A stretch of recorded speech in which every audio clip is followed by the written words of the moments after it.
गीता आणि रावसाहेबांना एकुलता एक मुलगा होता, सुनील. त्याला त्यांनी खूपच लाडाकोडात वाढवलं होतं.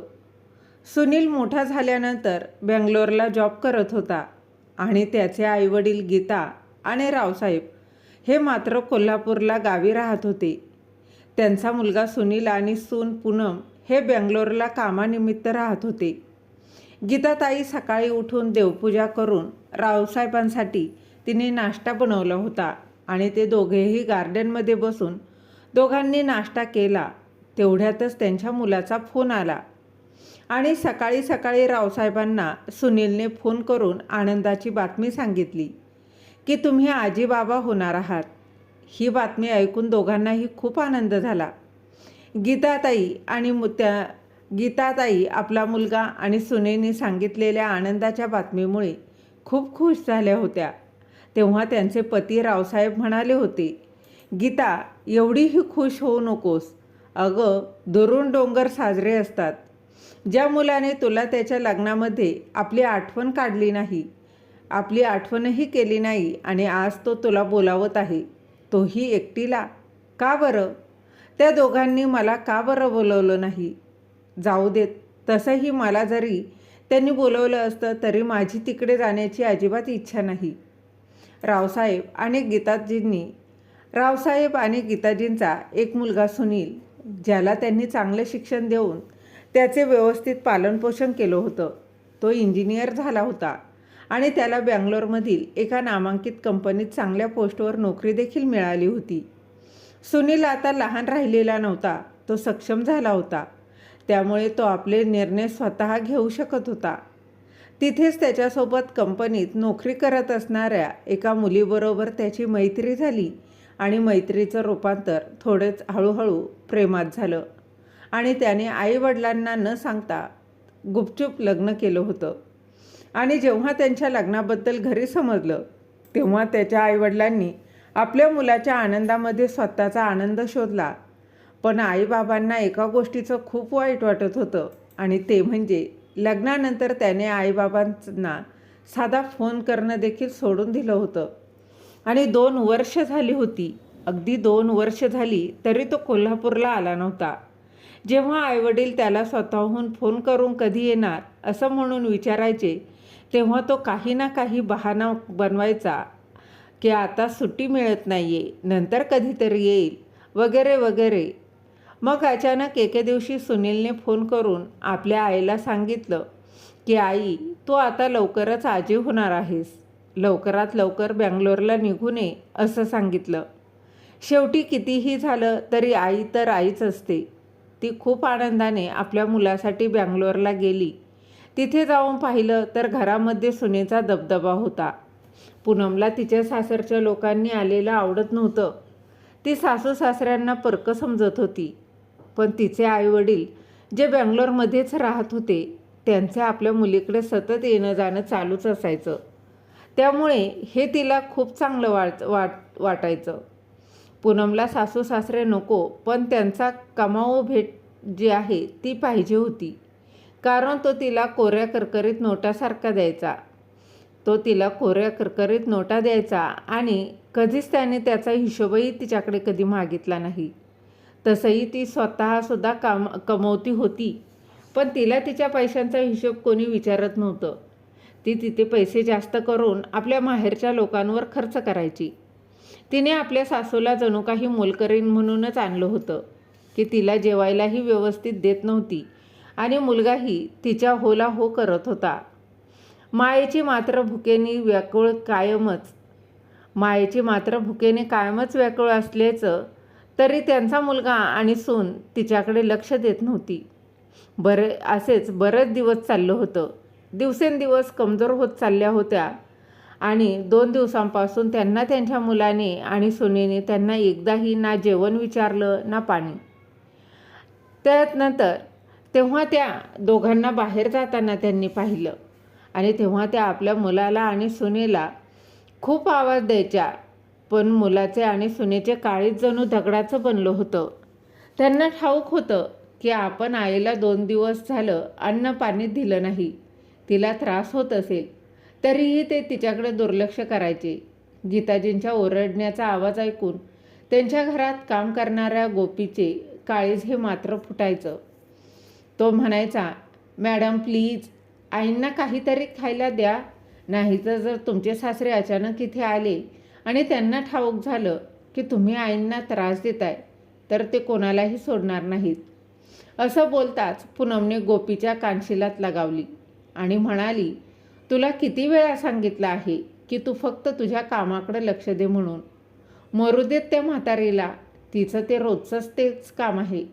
ती दिवसभर अशीच ओरडत असते आणि समजा तो म्हातारा आला आणि जर तू त्याला काही सांगितलं तर मी तुला कामावरून काढून टाकेन. किती मुश्किलीने मी हिला इथून बाहेर काढलं होतं, पण ती परत इथेच आली मरायला. मला तर आता असं वाटत आहे की या म्हातारीला आत्ताच्या आत्ता उचलून बाहेर फेकून द्यावं. असं बोलून ती रागाने तिच्या खोलीमध्ये निघून गेली.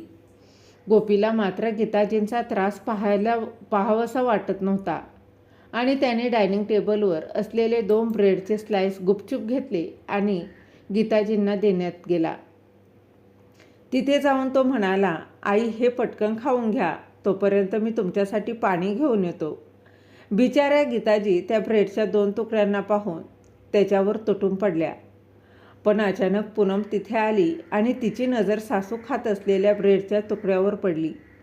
हे पाहून तिला भयानक राग आला. ती गीताजींच्या खोलीमध्ये गेली आणि तिथे असणाऱ्या गोपीच्या 2 कानशिलात लगावल्या. ती म्हणाली, तुझी हिंमत कशी झाली? मी नको म्हणत असतानाही हिला खायला देण्याची. आता जा आणि मुकाट्यानं तुझं काम कर. गोपी गेल्यानंतर तिने गीताजींच्या हातातली शिल्लक राहिलेला ब्रेडचा तुकडा घेतला आणि डस्टबिनमध्ये टाकला आणि मग तिने मायजींच्या हाताला पकडून घराबाहेर काढायला लागली. तेव्हा त्या म्हणाल्या, सुनबाई मला घरातून बाहेर काढू नको. अगं मी एकटी कुठे जाऊ? तू सुनीलला सांग, तो मला मुंबईला सोडून येईल. मला इथे तुम्हा दोघांसोबत राहायचं नाही. एवढं बोलून त्यांनी सुनेपासून आपला हात सोडवून घेतला आणि पुन्हा डस्टबिनकडे गेल्या आणि त्यातील ब्रेडचा तुकडा काढून खायला लागल्या. आणि हे सर्व पाहून पूनम हसायला लागली. बिचाऱ्या गीताजी काय करणार होत्या? पापी पोटाला परिस्थिती थोडी समजते तेव्हा अचानक तिथे रावसाहेब आले आणि त्यांना पाहून पूनमच्या पायाखालची जमीनच सरकली. तिला समजलंच नाही की तिचे सासरे अचानक कसे आले. त्यांनी जेव्हा आपल्या पत्नीला डस्टबिनजवळ बसलेलं ब्रेड खाताना पाहिलं तेव्हा त्यांच्या डोळ्यातून पाणी आलं. आपल्या पतीला समोर पाहून गीताजी आपले अश्रू थांबवू शकल्या नाहीत आणि त्या अगदी जोरजोरात रडायला लागल्या. तेव्हा पूनम घाबरतच म्हणाली, बघा ना बाबा, आईंनी तो शिळा ब्रेड खाऊ नये म्हणून मी डस्टबिनमध्ये फेकून दिला, तर आई त्या डस्टबिनमधून ब्रेड काढून खायला लागल्या. आणि आई, तुम्ही तर अशा रडत आहात जसं काही आम्ही तुमच्याकडे लक्षच देत नाही. अहो, कालच तर सुनीलने तुम्हाला चांगल्या डॉक्टरांना दाखवून आणलं आहे. पूनमला खोटं बोलताना पाहून रावसाहेबांना सहन झालं नाही आणि त्यांनी आधी गीताजींना सांभाळलं आणि तडातड आपल्या सुनेच्या 2 कानशिलात ठेवून दिल्या आणि म्हणाले, खबरदार जर आणखी खोटं बोललीस तर, नाहीतर तू आज माझं रौद्र रूप पाहशील.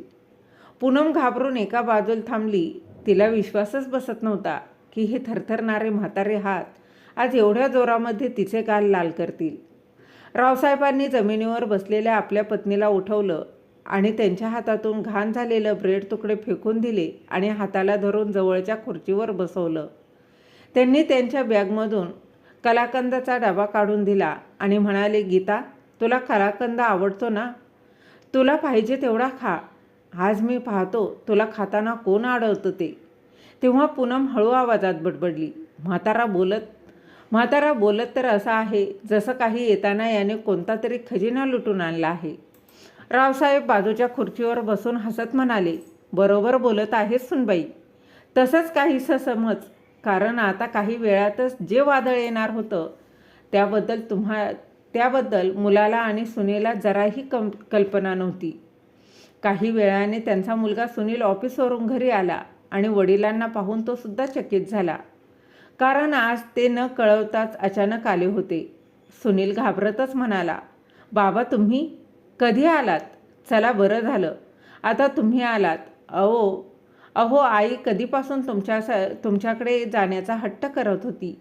सुनील बोलत होता, पण रावसाहेब आपल्या मुलाच्या बोलण्याकडे दुर्लक्ष करून कलाकंद खाण्यात बसले होते. वडील काही बोलले नाही, त्यामुळे सुनीलला खूप राग आला. तो म्हणाला, बाबा तुम्ही हे काय नाटक लावलं आहे? मी कोणाला बोलतोय? तरीही त्याचे बाबा त्याला काही बोलत नव्हते, म्हणून त्याला खूप राग आला आणि तो त्याच्या आईला म्हणाला, आई तू तुझे सामान पॅक कर आणि बाबांसोबत निघून जा इथून. एवढं बोलून सुनीलने स्वतः आईची बॅग भरली आणि तिचं सामान आणून फेकलं.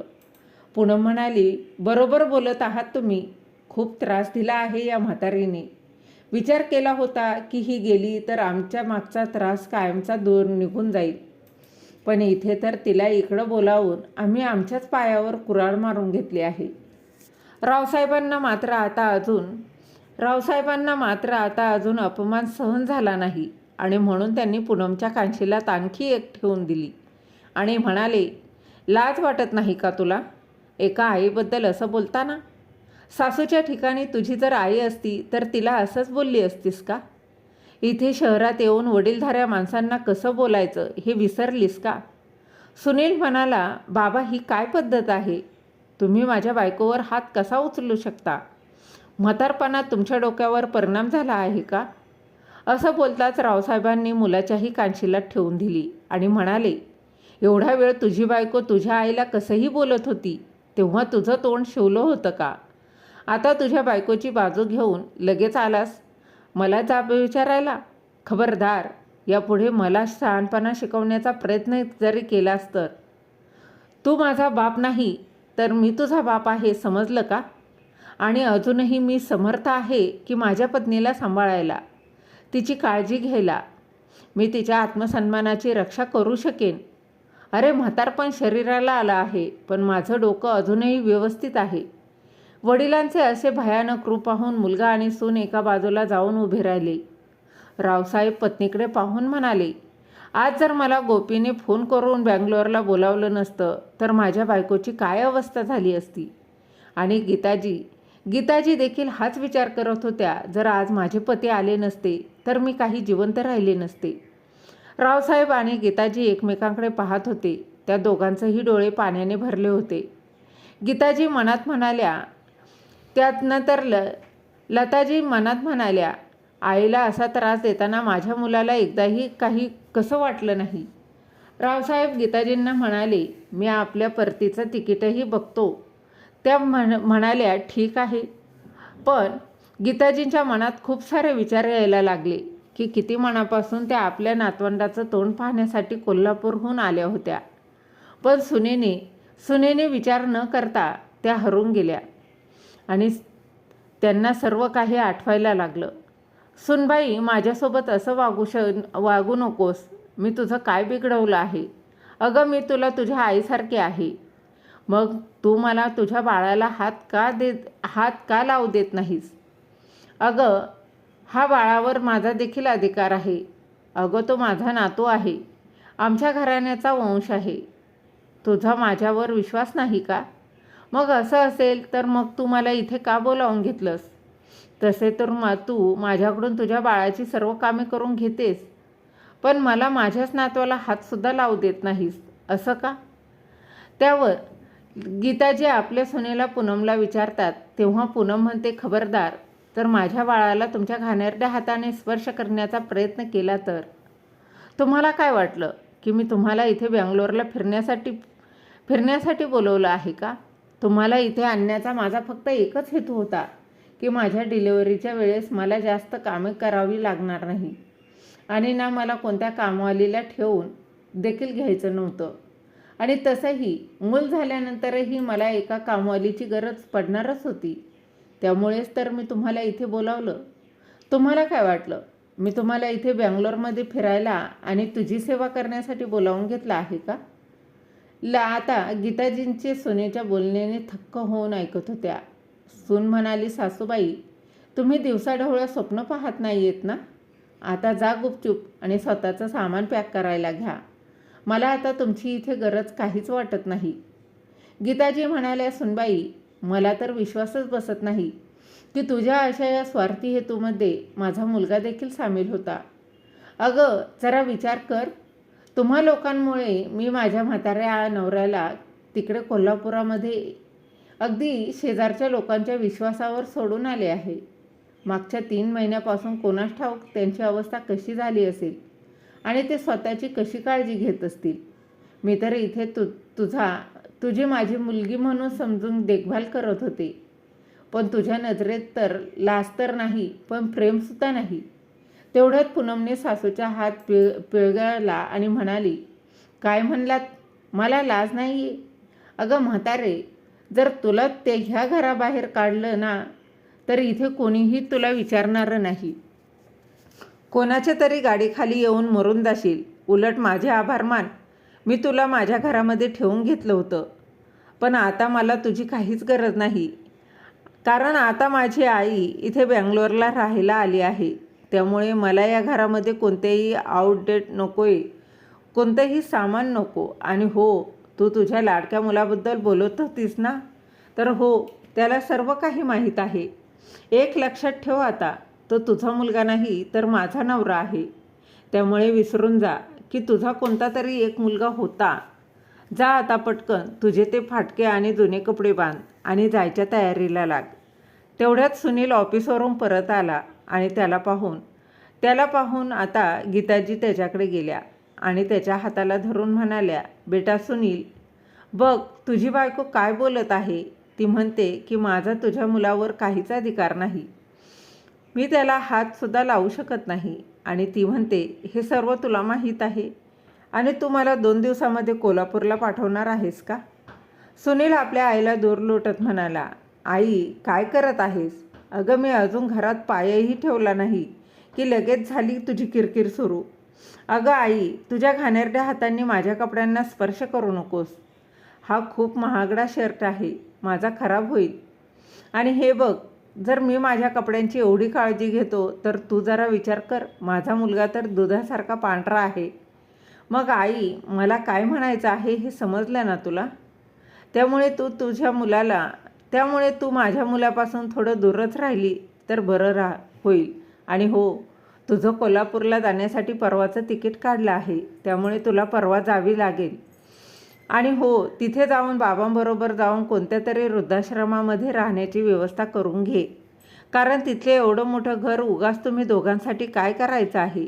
त्यापेक्षा ते घर मी भाड्याने द्या, तुम्हाला त्या भाड्याचे पैसे तरी मिळतील. आणि हो, आता मी यापुढे तुम्हाला तिकडे पैसे पाठवणार नाही. तू बघतेस की माझा इथला खर्च खूप वाढला आहे. आता तू कोल्हापूरला गेलीस की पूनमला एकटीला घरातील कामे करणं शक्य होणार आहे का? नाही ना. त्यामुळे आधी बाळाला सांभाळायला एक आया आणि घरकाम आणि स्वयंपाक करण्यासाठी बाई लावावी लागेल. माझा खूप खर्च वाढणार आहे. त्यामुळे आता तू आणि बाबा तुमचं तुम्ही बघा. तुला इथे आणलं होतं ते पूनमची देखभाल करण्यासाठी, तिच्या डिलिव्हरीसाठी. आता ते तर काम झालं आहे. त्यामुळे तुझी आता इथे काहीच गरज राहिली नाही. मुलाचं बोलणं ऐकून गीताजी मनातून कोलमडल्या. त्यांच्या पोटच्या मुलाने त्यांची एवढी मोठी फसवणूक केली होती. त्यामुळे आणि आपल्या पतीच्या आठवणीमध्ये त्या रडायला लागल्या. अचानक पूनमच्या आवाजाने गीताजींचे विचारातून बाहेर आल्या. पूनम म्हणाली, आता इथे बसून अशाच रडत राहणार आहात का?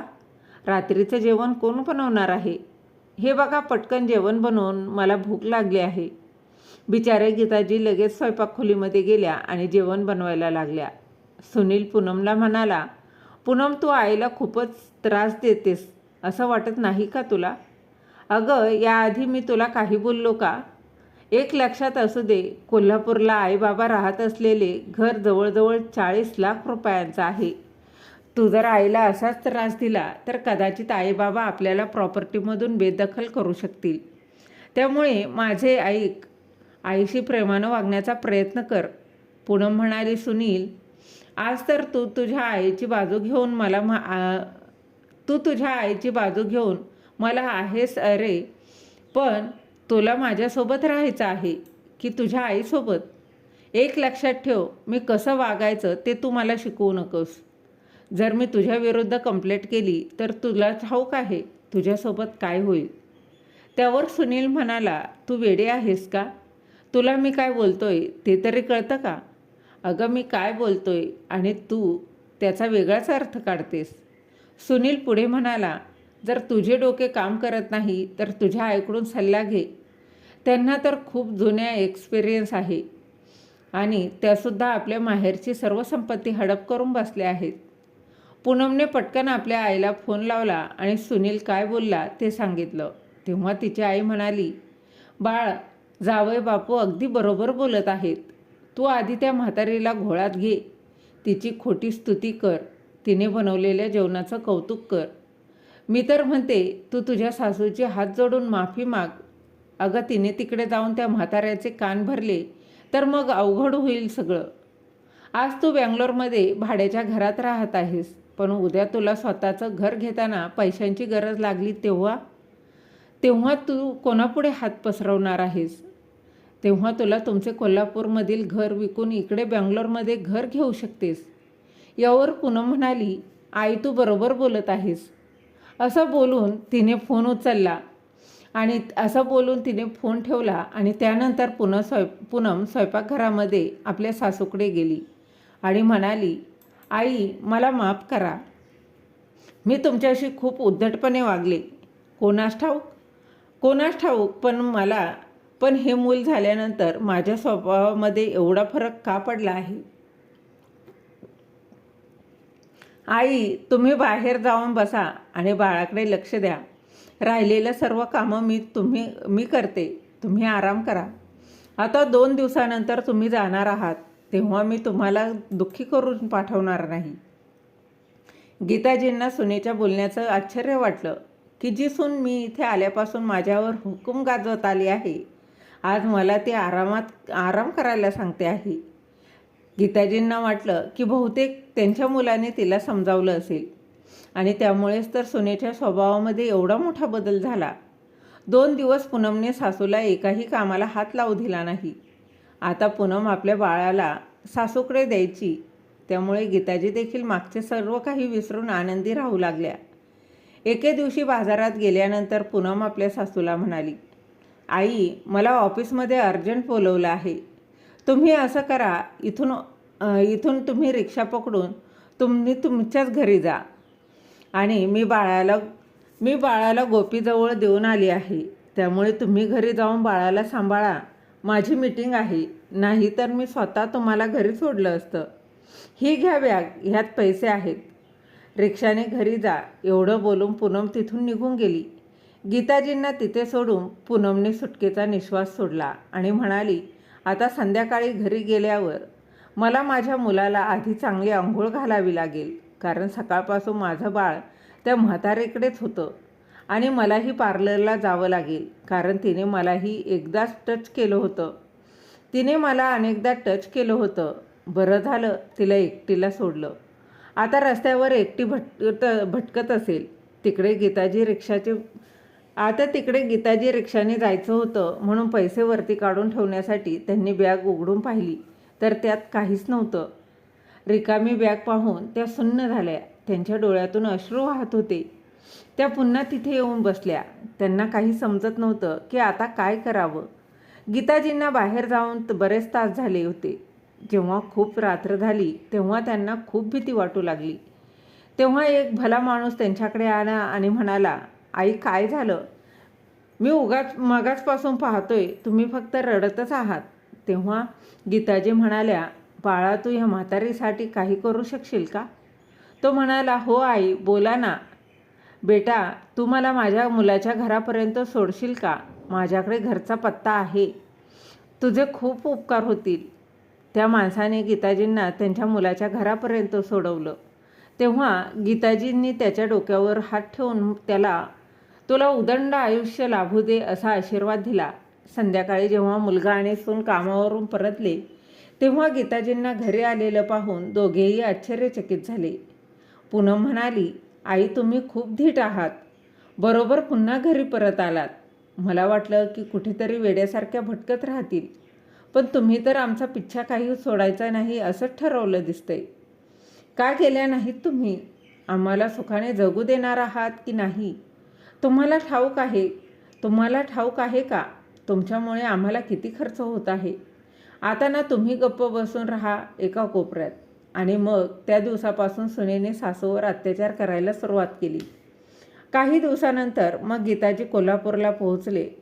घरी आल्यानंतर गीताजी रडत म्हणाल्या, सुनीलचे बाबा, 4 महिन्यात तुमची ही काय अवस्था झाली? मला माफ करा. मी तुम्हाला सोडून जायला नको होतं. जर तुम्ही आला नसतात तर मी कधीच मेले असते. रावसाहेब म्हणाले, आधी तू स्वतःकडं बघ, कशी गेली होतीस आणि कशी होऊन परत आलीस. असं वाटत आहे की कोणीतरी तुझ्या शरीरातील रक्त आणि चेहऱ्यावरचा आनंद हिरावून घेतला आहे. बरं ठीक आहे, मला सांग, आपला नातू कसा आहे? मी तर त्याला पाहू शकलो नाही, पण त्या बाळाने आपलं काय बिघडवलं आहे? पण तेव्हा मला तुझ्या आत्मसन्मानाशिवाय काहीही दिसत नव्हतं. गीताजी, पण तू बाळाला मांडीवर घेतला आहेस ना? एवढं विचारताच गीताजींचे डोळे भरून आले आणि त्या म्हणाल्या, आता काय सांगू मी तर त्याला व्यवस्थित पाहिलं देखील नाही. एवढ्या महिन्यात मी त्याला फक्त एकदाच 5 मिनिटांसाठी मांडीवर घेतलं असेल. तेव्हा रावसाहेब म्हणाले, का? तू तर तिथेच त्यांच्यासोबत राहत होतीस मग. तेव्हा गीताजींनी रडून सर्व काही हकीकत सांगितली. रावसाहेबांचे भयंकर राग आला. ते म्हणाले, त्या दोघांनी तुला एवढं वाईट वागणूक दिली आणि तू मला एका शब्दाने देखील सांगितली नाहीस. गीताजी म्हणाल्या, काय सांगायचं? मला तुम्हा बापलेकांमध्ये भांडणं लावायची नव्हती. हे बघा, तुम्ही नाराज होऊ नका आणि त्या दोघांनाही माफ करा. एकुलता एक मुलगा आहे आपला. जर तो नाराज झाला तर परत कधी आपल्याकडे येणार नाही. तेव्हा रावसाहेब म्हणाले, नाही तर नाही आला. अशा मुलापेक्षा आपल्याला मुळीच मुलगाच झाला नसता तर फार बरं झालं असतं. अरे, जो मुलगा आपल्या बायकोसमोर आईचा अपमान करतो तो मुलगा कसला? जाऊ दे गीता, तू आता आराम कर. त्या रात्री गीताजी अशा झोपल्या जसं काही त्या खूप महिन्यापासून झोपल्या नव्हत्या. त्या झोपेमध्ये बडबडत होत्या, सुनबाई, माझ्यावर अन्याय करू नको. सुनबाई, माझ्यावर अन्याय करू नको. सुनबाई, माझा हात सोड, मला खूप त्रास होत आहे. हे सर्व ऐकून रावसाहेब खूप दुःखी झाले.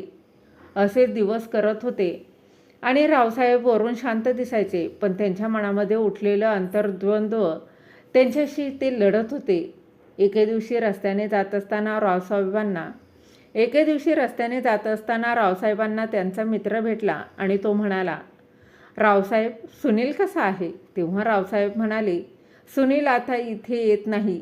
तेव्हा त्यांचा मित्र म्हणाला, अरे, तुम्ही हे काय बोलत आहात?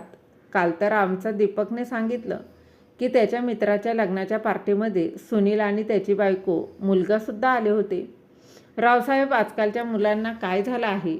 रावसाहेबांना त्यांचं बोलणं ऐकून वाईट वाटलं की मुलगा कोल्हापूरमध्ये त्याच्या एका मित्राच्या लग्नाला आला होता, पण आईवडिलांना भेटायला आपल्या घरी आला नव्हता आणि ना आपल्या आईवडिलांबद्दल कोणाकडे विचारपूस केली नाही. तेव्हा त्यांना खूप दुःख झालं. पण रावसाहेबांना आता अशा मुलाबरोबर आणि सुनेबरोबरची काहीही संबंध ठेवायचाच नव्हता. असेच दिवस सरत गेले. 2 वर्षानंतर सुनील कोल्हापूरला आला. कारण त्याची नोकरी होती ती त्याच्या कर्मामुळे त्याच्या हातून ती सुटली आणि तेव्हा त्याच्या पत्नीने सल्ला दिला की चल, आपण कोल्हापुरात जाऊया आणि तुझ्या बाबांकडून मदत घेऊ. कोणीतरी म्हटलं आहे की वरच्याला सर्व काही ठाऊक असतं, त्यामुळेच तो असे खेळ खेळत असतो. त्यामुळे प्रत्येकाला त्याच्या गुन्ह्याची शिक्षा वेळ आल्यावर मिळत असते. इकडे सुनील पत्नीला घेऊन कोल्हापूरला पोहोचला. आपल्या पत्नीला म्हणाला, तू बघशील पूनम, आई मागचं सर्व काही विसरून आपल्याला जवळ करेल. अगं, अडाण्या आईवडिलांची हीच तर कमजोरी असते. एवढं बोलून सुनीलने दरवाजा वाजवला. दरवाजा उघडल्यावर समोर अनोळखी माणूस होता. तेव्हा सुनील म्हणाला, अरे, तुम्ही कोण आहात आणि आई कुठे आहे? आई, कुठे आहेस तू? असं बोलत सुनील आत जायला लागला. असं कसं तुम्ही आमच्या घरामध्ये घुसत आहात? आणि तुम्ही कोण आहात जे इथे येऊन आपल्या आईवडिलांना शोधत आहात? हे घर आमचं आहे आणि आम्ही या घराचे मालक आहोत. पूनम म्हणाली, असं कसं? तुम्ही या घराचे मालक असाल? हे घर माझ्या सासू सासऱ्यांचं आहे, याचा अर्थ हे घर आमचं आहे. तो माणूस म्हणाला, अरे हे तुम्ही असं का बोलत आहात? तुम्ही मागच्या वर्षी आम्हाला तुमच्याकडून मागच्या वर्षी आम्ही हे घर खरेदी केलं आहे. तेव्हा सुनील म्हणाला, अरे असं कसं होऊ शकतं? या घरात तर माझे आईबाबा राहत होते. आता ते लोक कुठे आहेत? घराच्या मालकाने सांगितलं की हे बघा, मागच्या वर्षापासून मी मागच्या वर्षापासून मी हे घर घेतलं आहे. जर तुम्हाला लोकांना काही संशय असेल तर मी तुम्हाला घराची कागदपत्रे दाखवतो. असं म्हणून तो त्याच्या बायकोला म्हणाला. जर घराची कागदपत्रे घेऊन हे घर त्यांच्या बायकोने पटकन कपाटातून घराची कागदपत्रे आणून दिली. हे पहा, आम्ही हे घर खरेदी केलं आहे. डोक्याला हात लावून जमिनीवर बसला आणि म्हणाला, तर हे घर विकून माझे आईबाबा कुठे गेले आहेत? तेवढं तरी सांगा. मी तुम्हा दोघांना खूप चांगलं ओळखतो आणि तुमच्या वडिलांनी हे घर का विकलं हेही माहीत आहे. त्यामुळे तुम्ही फक्त एवढं माहीत करून घ्या की ते दोघेच इथे कुठे आहेत, ते सुरक्षित आहेत आणि व्यवस्थित आहेत. आता आपण जाऊ शकता, कारण यापेक्षा जास्त माहिती मी तुम्हाला सांगू शकत नाही. सुनीलला तिथून खाली हात परतावं लागलं. तिथून तो आपल्या बायकोला घेऊन त्याच्या सासरी पोहोचला आणि बायकोला म्हणाला, तुझ्यामुळेच आज 40 लाखांचं घर विकून ते निघून गेले. आता आईबाबा कुठे गेलेत कोणास ठाऊक. जर तुम्ही त्यांच्यासोबत चांगली वागले असतास तर आज आपली ही अवस्था नसती. पूनम म्हणाली, खबरदार, तुझ्या चुका माझ्यावर लादशील तर तूही तेवढाच दोषी आहेस. अरे मी तर बाहेरून आले होते, पण तू तर त्यांचं रक्त असूनही त्यांच्याशी बेईमानी केलीस. सर्व चूक तुझी आहे आणि त्याचा परिणामसुद्धा तूच भोग. काही दिवसांसाठी सुनील पत्नीच्या माहेरी थांबला. त्यानंतर लहान मोठी नोकरी शोधून भाड्याचं घर घेतलं आणि तिथे शिफ्ट झाला. इकडे घर मालकाने रावसाहेब आणि गीताजींना सर्व माहिती सांगितली. तेव्हा म्हणाले, रावसाहेबांनी, तुमचं खूप खूप धन्यवाद. तुम्ही त्याला आमचा पत्ता दिला नाहीत. आम्ही इथे वृंदावनच्या आश्रममध्ये खूप खुश आहोत. इथे आमच्यासारखी लोक आहेत आणि आम्ही आमचे सारे पैसे हे ट्रस्टमध्ये जमा करून ठेवले आहेत. जोपर्यंत आम्ही जिवंत आहोत तोपर्यंत हे लोक आमची काळजी घेतील. त्यानंतर हे पैसे आमच्यासारख्या दुःखी आईवडिलांवर खर्च होतील. अशी मुलं असण्यापेक्षा आम्हाला मूल नसतं तर आम्ही एवढं दुःख भोगलं नसतं. काय करावं? सुनेला सासू सासरे नको, पण त्यांचा कमावू बेटा पाहिजे होता. तिला तो मिळाला. आम्ही हेच समजू की आम्हाला मूल झालंच नाही. आज जेव्हा छोट्या छोट्या गरजांसाठी सुनीलला मेहनत करावी लागली तेव्हा त्याला जाणीव झाली की त्याने काय मिळवलं आणि काय गमावलं. एवढंच काय, पण पूनमलासुद्धा याची जाणीव झाली. आई तिला तिच्या सासूविरुद्ध भडकवत होती. आज तिनेसुद्धा त्यांना वेगळं केलं असं म्हणून की आता मी माझ्या सुनेसोबत आणि मुलासोबत राहणार आहे. जर तू आमच्यासोबत राहिलीस तर ते लोक आम्हाला घरातून बाहेर काढतील. त्यामुळे हे चांगलं होईल की तू व्यवस्था दुसरीकडे कुठेतरी कर. आणि शेवटी प्रत्येकाचा खरेपणा समोर आला तर प्रत्येकाला त्याच्या गुन्ह्याची शिक्षा वेळ आल्यावर मिळावी. त्यामुळे प्रत्येक व्यक्तीला वेळेत उत्तर देते, हेच सत्य आहे. जो जसा वागतो तसंच त्याला पुढं मिळतं. अशा प्रकारे पूनम आणि सुनीलला त्यांच्या करणीची शिक्षा त्यांना चांगलीच मिळाली. कारण पूनमच्या आईने स्वतः तिला आसरा दिला नाही आणि इकडे सुनीलच्या आईबाबांनी त्यांना आसरा दिला नाही. त्यावेळेस त्यांना त्यांची चूक कळाली. म्हणूनच म्हणतात, जो जसा वागतो तसंच प्रकारचं फळ त्याला मिळतं, जसं की सुनीलला आणि पूनमला मिळालं होतं. तर मग मित्र आणि मैत्रिणींनो, गीताजींनी आणि रावसाहेबांनी घेतलेला निर्णय तुम्हाला कसा वाटला आणि पूनम आणि सुनीलला मिळालेली शिक्षा त्याबद्दल तुमचं काय मत आहे? कमेंट बॉक्समध्ये नक्की कळवा. तर मित्रांनो, चांगलं कर्म करा, त्याचं फळ तुम्हाला नक्कीच चांगलं मिळेल. जर तुम्ही चुकीचं वागलात तर तुम्हाला चुकीचं प्रायश्चित्त भोगावंच लागेल. हेच खरं आहे. तुम्हाला काय वाटतं? कमेंट बॉक्समध्ये नक्की सांगा. आणि चॅनलला अजूनही सबस्क्राईब केलं नसेल तर सबस्क्राईब नक्की करा. भेटूया अशाच नवीन कथेसोबत. तोपर्यंत धन्यवाद.